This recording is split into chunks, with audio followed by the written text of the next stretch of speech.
बिस्मिल्लाहिर्रहमानिर्रहीम। अस्सलाम वालेकुम नाज़रीन। 9 अप्रैल 2024 हमारी जो वीडियो का टॉपिक है वो बेसिकली नई गाड़ी ख़रीदने से पहले कुछ फ़ैसले कर लें, नई गाड़ी ख़रीदें या नहीं, माहरीन की राय और पाकिस्तान के अंदर ऑटोमोबाइल इंडस्ट्री का स्कोप, आगे आने वाले दिनों में डॉलर का ट्रेंड जो डाउन में है, इसको लेकर क्या हमें गाड़ी अभी ख़रीदनी चाहिए। बहुत सारे लोगों के लिए बहुत इन्फॉर्मेटिव वीडियो जो गाड़ी में इन्वेस्टमेंट करना चाह रहे हैं, पैसे बैंक में हैं, इन्फ्लेशन रेट पाकिस्तान के अंदर 25 से ऊपर है, 22% की शरह है, तो क्या गाड़ी ख़रीदनी चाहिए। देखें, लगभग 1.5 साल पहले जून 2022 को जो पाकिस्तान में साल ख़त्म हुआ है, उस माली साल में पाकिस्तान में गाड़ियों की ओवरऑल जो सेल है उसमें रिकॉर्ड 55% का इजाफा रिकॉर्ड हुआ था। और सिर्फ जून 2002 में 23,500 से ज़्यादा कारें सेल हुई थी। लेकिन 1.5 साल बाद 31 दिसंबर 2023 तक इस सेक्टर की कारकर्दगी बिल्कुल पाकिस्तान के अंदर बरअक्स सिनेरियोज पेश कर रही है। जून 2022 में सिर्फ एक महीने में 23,500 से ज़्यादा गाड़ियाँ सेल हुई थी। लेकिन अगर मौजूदा माली साल को देखें तो पहले 6 महीनों में कारों की सेल के लिए स्टैट्स देखे जाएं तो मुल्क में ओवरऑल सिर्फ 39,500 के लगभग कारें सेल हुई हैं। और दिसंबर 2023 से लेकर अब तक मुल्क में सेल होने वाली कारों की तादाद में सिर्फ 5,800 कारें शामिल हैं। गाड़ियां बनाने वाला शोबा जो ऑटो सेक्टर कहलाता है, उसकी कारकर्दगी में पिछले 1.5 साल के दौरान बहुत तेज़ी से अगर आप देखें तो तंजली आई है। ऑटो सेक्टर के जितने भी बड़े बड़े माहिरीन हैं वो पाकिस्तान की मजमूई मुआशी सूरत हाल को ऑटो शोबों की इस बुरी कारकर्दगी की वजह करार दे रहे हैं, और जिसकी वजह से इस शोबे में 20 साल की कम तरीन जो सतह है वो आ चुकी है। अब सवाल ये है कि पाकिस्तान में गाड़ियों की सेल के स्टैट्स क्या हैं। पाकिस्तान में गाड़ियों की सेल के stats Pakistan auto manufacturer association यामा जारी करता है, जो मुल्क में गाड़ियां बनाने वाली कंपनियों की एक बड़ी तंजीम है। यामा के स्टैट्स के अकॉर्डिंग रवां माली साल 2023 और 24 के पहले 6 माह पाकिस्तान में कारों की सेल और परचेज 39,454 रही, जो पिछले माली साल के पहले 6 माह में 84,116 सतह पर थी। यानी सादा अल्फाज में अगर रवां माली साल का मुकाबला पिछले माली साल से किया जाए तो गाड़ियों की सेल में 53% की कमी हुई है। और उसके बाद पाकिस्तान के अंदर गाड़ियों की सेल में कमी की बड़ी वजूहत क्या हैं।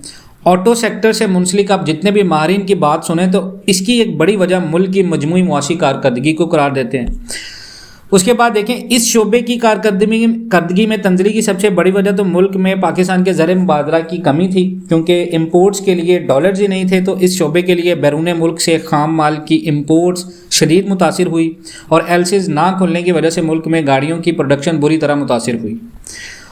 एक तरफ तो एलसीज ना खुलने से प्रोडक्शन मुतासर हुई है, दूसरी तरफ स्टेट बैंक ने ऑटो फाइनेंसिंग के लिए भी एक हद मुकर्रर कर दी है, और मरकजी बैंक ने गाड़ियों की बैंक से खरीदारी के लिए सिर्फ 30 लाख रुपए की फाइनेंसिंग की इजाज़त दी है, जिसने इस सेक्टर में सेल को मुतासर किया है, क्योंकि पाकिस्तान में एक बड़ी तादाद में गाड़ियाँ बैंकों से कर्ज़ों पर ख़रीदी जाती हैं।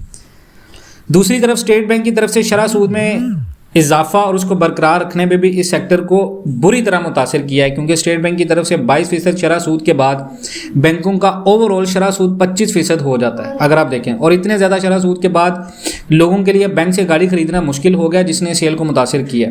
दूसरी तरफ 1.5 साल में मुल्क में महंगाई की शरह कंजेक्टिवली बहुत ज़्यादा बढ़ी है, जिसने आम आदमी और मिडिल क्लास तबके के लोगों की क़ुव्वत ख़रीद को मुतासिर किया है।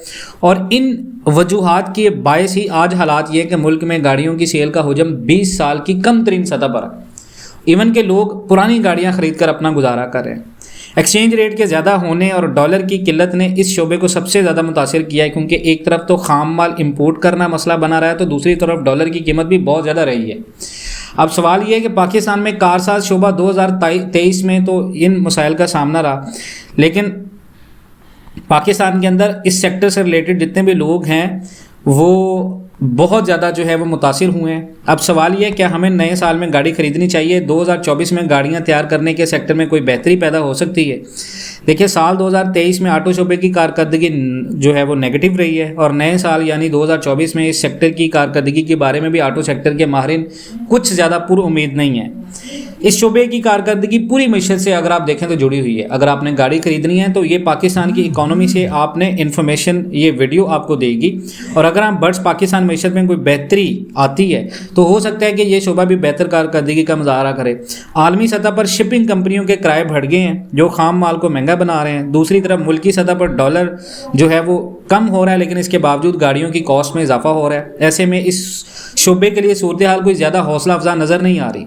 साल 2024 को ऑटो शोबे के लिए मुश्किल करार दे रहा हूँ मैं, और हुकूमत की तरफ से कहा जा रहा है कि शरह सूद दिसंबर 2024 तक नीचे आएगा जब साल निकल चुका होगा। और ऐसी सूरत हाल में ऑटो फाइनेंसिंग महंगी रहेगी और दूसरी तरफ मुल्क में ज़र मुबादला के ज़खायर भी अच्छे नहीं हैं, किसी बेहतरी की उम्मीद की जा सके। तो आप गाड़ी खरीदना, नई गाड़ी खरीदना अभी थोड़ा सा परहेज़ करें, इंतज़ार करें, और इंशाल्लाह अल्लाह बेहतर टाइम लेके आएगा, फिर आप गाड़ी खरीदिएगा। मज़ीद इस तरह की अपडेट्स के लिए जुड़े रहें पाकिस्तान एंड वर्ल्ड टीवी के साथ। इंशाल्लाह मिलते हैं नेक्स्ट वीडियोज़ में, तब तक के लिए अल्लाह हाफ़िज़।